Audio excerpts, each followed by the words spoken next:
What do you do with a police officer who lies and commits perjury? Give him a promotion if you're the LVMPD. That's what Sheriff Joe Lombardo recently did with Officer Yesenia Yatomi by promoting her to captain. And the gentleman I'm here with today, Stephen Stubbs, happens to have experience with this particular officer. I was doing a seminar on constitutional rights, and the Bikers for Christ were coming, and they got pulled over. They immediately called for me. I came out. They said, "That's my lawyer, that's Bowtie." The officer was just writing the ticket. Yesenia Yatomi shows up and orders me to leave so that her intelligence unit can ask these Christian ministers questions without me there.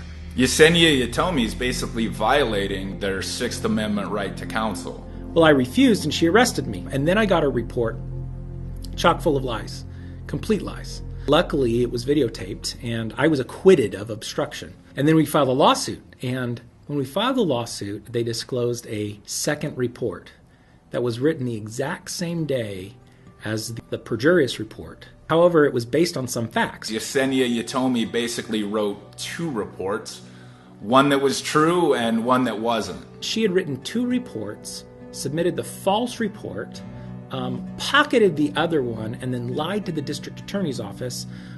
When they asked for all reports, she said there was none. Now, for my false arrest and her perjury, both in the report and on the witness stand, and also pocketing the true report and messing with justice, she was punished by being promoted to lieutenant. And she was put in charge of internal affairs. Let's take a lying perjurer and put them in charge of the part of the LVMPD that's responsible for truthfulness. You couldn't make this stuff up. I mean, if you put it in a movie or a book, people would think it wasn't believable, but it's reality, and it actually happened at the LVMPD. And then recently, she was just promoted to captain.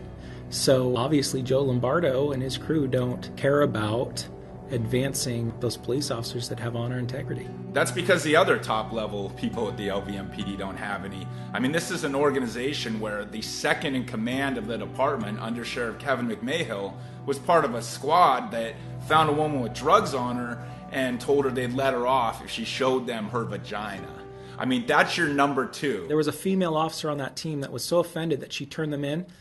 She was pushed out of the department. And the only reason we know about that is that because that brave young woman officer stood up, filed a report, ended up losing her job, ended up filing a lawsuit in the federal court, and that's the only reason we even know about it. So the officer with honesty and integrity gets forced out, while the dirtbag sexual harasser rises right to the top and is now second in command, the undersheriff. McMahill actually resigned, but they hired him back. And people wonder why we're not being told the truth in the Vegas mass shooting. This is why. Because the LVMPD has people like Kevin McMahill and Yesenia Yatomi and Joe Lombardo at the top of the organization. Liars. And then you have Captain Charles Hank, who was recently just promoted to assistant sheriff. And this is a man who appeared in the newspaper for allegedly beating his wife.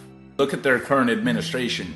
You got a liar, a perjurer, a sexual harasser, and a wife beater, all at the top of the organization. And this is why we're having such trouble getting the truth out of the LVMPD about the Vegas mass shooting.